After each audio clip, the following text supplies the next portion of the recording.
중국의 한국 뺏기기는 하루 이틀 일이 아니지만 최근 그들의 도를 넘는 행동은 한국인들을 분노케 합니다.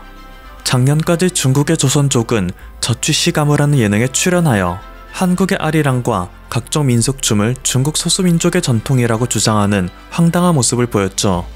그런데 최근 시작된 중국의 새로운 예능 중국조음에서 그들은 더욱 과감한 행보를 보이는데요. 중국의 시조인 해아가를 뜬금없이 한국어로 된 판소리를 열창하며 이것이 바로 중국의 소수민족인 조선족 특유의 설창예술이라고 주장하는가 하면 한글이 적힌 옷과 갓, 상모 등 누가 봐도 한국의 전통 복장을 입고 나와서는 상모 돌리기를 하고 옹해야를 부르며 농악무를 하는 끔찍한 모습을 보였습니다. 특히 농악무는 한민족이 한반도에 정착하여 생활을 할 때부터 있어온 제천의식에 농악이 함께였을 거라 추정할 수 있는 아주 의미 깊은 한국의 전통문화인데 그것을 중국 전통문화의 일부라고 말하는 것은 한민족의 뿌리를 중국에 복속시키는 파렴치한 행위이죠.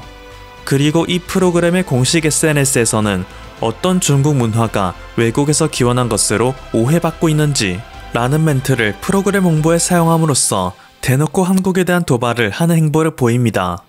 이외에도 중국은 해금, 윷놀이, 백중절을 조선족의 항목으로 분류하여 국가급 무형문화재로 등재하는 것을 추진 중이라고 하는데요.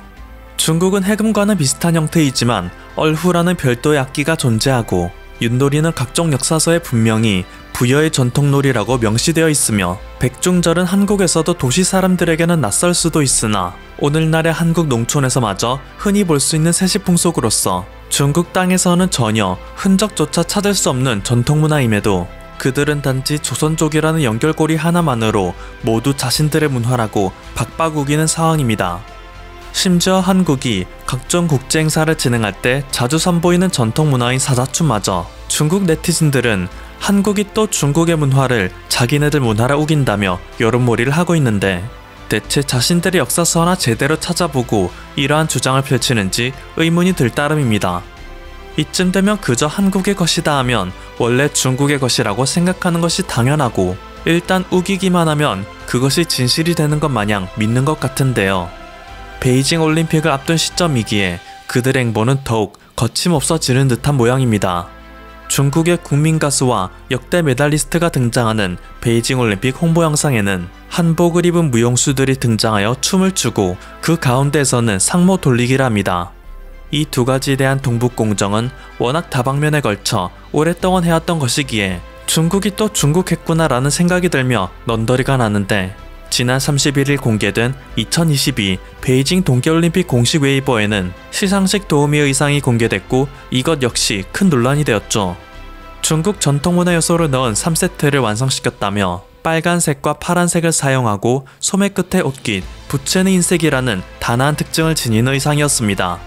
하지만 이것은 지난 평창 동계올림픽의 시상식 도우미 의상을 빼다 박은 듯한 모습이었기에 대체 중국은 한국 뺏기기에 얼마나 진심인 건가 라는 비판이 나오는 상황입니다. 빨간색과 파란색, 하얀색은 태극기 요소를 차용한 것이니 말이죠. 일부 중국 네티즌들조차 어디에 중국의 전통 요소가 있다는 것인지 모르겠다. 붉은색만 있으면 중국의 전통이라고 말할 수 있는가? 라며 비판을 하는 목소리를 냈는데 그조차도 괜히 한국과 유사하다는 이유로 그 나라가 또 자기네 거라고 우겨 시끄러워질까 걱정이다 라는 적반하장 태도를 보여 역시 사람은 고쳐 쓰는 게 아니다 라는 생각을 들게 만듭니다. 그리고 이럴 때일수록 중국에게 분노해야 하는 것이 응당 한국인으로서 지녀야 할 태도인데요. 그것과는 전혀 반대로 중국의 편에 붙어 어떻게든 떨어지는 콩고물을 받아먹으려 안달이던 한 인물의 행보 그리고 말로가 최근 네티즌들 사이에서 크게 주목을 받고 있습니다. 한때 대한민국 국민들 모두를 분노하게 했던 인물의 사이다 결말이기 때문에 더 큰 화제가 되었는데요. 쇼트트랙 선수 린샤오쥐는 대한민국 태생의 한국 이름 임효준으로서 2018 평창 동계올림픽 대회는 금메달과 동메달을 획득하고 이외에도 수많은 세계선수권 대회에서 금메달과 은메달을 획득하던 한국의 쇼트트랙 유망주였습니다. 하지만 그는 여성 동료들이 있는 앞에서 남성 동료의 바지를 벗기는 강제추행을 함으로써 대한민국 국가대표 자격을 박탈당하여 한순간에 저버린 스타로 전락하고 말았죠. 그런데 그는 해당 사건에 대한 법원의 판결이 내려지자마자 기다렸다는 듯이 중국어로의 귀화를 발표하여 국내에서 큰 논란이 되었습니다. 물 흐르듯이 일사천리로 진행된 그의 귀화 절차를 본 국내 네티즌들은 성추행 혐의가 공개되자마자 중국 귀화 절차를 진행한 것이 아니고선 불가능한 속도이다. 원래 중국으로부터 귀화 제의를 받고 있었는데 시기가 맞아떨어져 제안을 낼름 받아먹은 것이 분명하다 라는 합리적 의심을 제기하는 것이 중론이었는데요.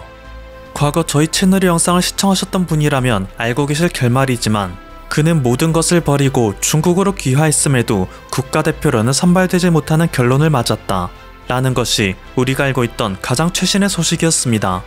원래 특정 국가대표가 다른 나라에 귀화하여 그 나라의 국가대표가 되려면 기존 국가의 대표로서 출전한 마지막 경기로부터 3년의 시간이 지나야 하는데 하필 린 샤오준이 대한민국 국가대표로서 출전한 경기는 2019년 3월 개최된 세계선수권 대회였기 때문에 다가오는 2월 열리는 베이징 올림픽에는 출전할 수 있는 자격조차 없기 때문이었죠. 그런데 얼마 전 이러한 소식에 묻고 더블로 가듯 그를 더욱 절망의 수렁으로 빠뜨리는 소식이 전해졌습니다. 정확한 이유는 알 수 없지만 중국 쇼트트랙 대표팀은 지난 10일부터 5일간 열린 중국 국가대표 선발전에 린 샤오진 선수를 출전시켰다고 하는데요. 야심차게 출전한 중국 국가대표 선발전에서 린 샤오진 선수는 참담한 성적표를 받고야 말았습니다. 최종 3위 안에 들어야 본선 진출이 가능한 선발전이었음에도 린 샤오진은 겨우 1차 레이스 최하위권에 머무를 뿐이었던 것이죠. 충격적인 그의 성적에 현지 매체인 누레 신원왕은 린 샤오진은 평창올림픽에서 500m 동메달과 1500m 금메달을 획득했다. 그런데 그는 지금 4년 전의 실력이 아니라는 것을 보여주었다며 그의 부진한 실력을 비판하였습니다. 신화닷컴 역시 귀화 선수 린 샤오진의 베이징 올림픽 참가는 끝내 거부되었다. 선발전의 성적이 좋지 않았을 뿐만 아니라 경기 외적인 이유로 애당초 불가능한 본선행이기도 했다. 라며 그의 본선 진출 좌절을 조롱하는 듯한 기사를 작성하였는데요.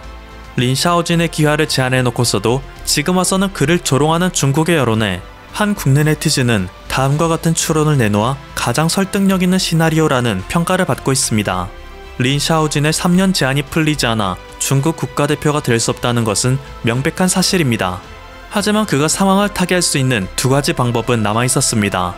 첫째는 도쿄올림픽과 마찬가지로 코로나 이슈로 인해 베이징 올림픽이 연기되는 것. 둘째는 한국이 린 샤오진 선수의 중국 국가대표 발탁을 용인하는 것이었습니다. 그렇게 된다면 규정과 관계없이 린 샤오진은 중국 국가대표가 될 수 있었죠. 첫 번째의 경우는 만에 하나의 가능성일 뿐이라 쳐도 두 번째 경우는 중국이 마음만 먹는다면 충분히 한국을 회유하여 이끌어낼 수 있는 결과였습니다. 그리고 그것을 위해서 중국은 린 샤오진 선수가 그만큼 가치가 있는지 증명하는 과정이 필요했을 것입니다. 그렇기에 아직까지는 자격이 없는 그를 국가대표 선발전에 출전시킨 것이었겠죠. 하지만 린 샤오진은 자신의 가치를 증명하지 못했고 보란듯이 버림받는 낙동강오리알 신세가 되고 말았네요. 사실 그동안 중국이 한국의 인재를 빼돌리기 위해서 그들에게 제안한 각종 당근을 보면 린 샤오진 선수를 중국으로 끌어들이는 데에도 분명 그에 상응하는 대가가 있었을 것이라 여겨집니다. 그것이 금전적인 무언가가 됐든 국가대표 선수 발탁이 됐든지 말이죠.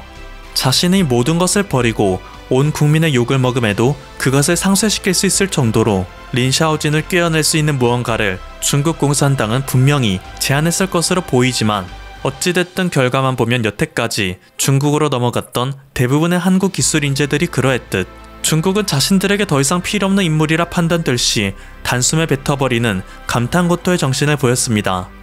린 샤오진은 그러한 중국 공산당에 철저히 이용당했고 이제는 중국에서도 한국에서도 환영받지 못하고 정처 없이 떠도는 나락 인생을 맞이하게 되었죠.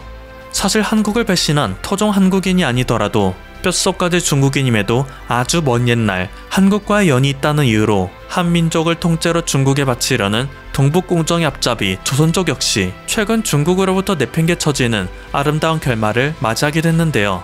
지난 24일 중국 공산당에서는 당 중앙위원 376명을 선출하는 행사를 가졌습니다. 그리고 이 중 겨우 38명에 불과한 인원만이 중국 소수민족에서 선출되었는데 이것마저도 가장 많은 민족은 각각 5명의 자리를 차지한 후이족과 몽골족이었고 주황족 4명, 티베트족 4명, 위구르족 3명, 만주족 3명이었습니다. 조선족은 단 1명 선출되었는데 그마저도 중앙위원이 아닌 후보 중앙위원에 불과했죠.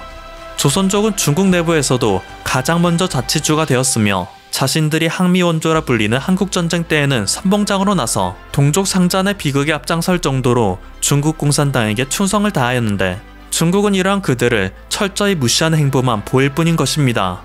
애초에 중국은 소국이 대국에 대항해서 되겠냐는 발언을 외교석상에서 아무렇지 않게 내뱉고 하나의 중국이라는 것을 주장하지만 중화 사상으로 인한 한족 제일주의가 가장 기본 사상이라는데 어떻게든 중국의 콩고물을 받아먹으려 애쓰는 것보다 어리석은 짓은 없다 할 수 있겠습니다. 지금까지 퍼플튜브였습니다. 여러분의 구독과 좋아요 그리고 알림 설정은 콘텐츠 제작에 큰 힘이 됩니다. 감사합니다.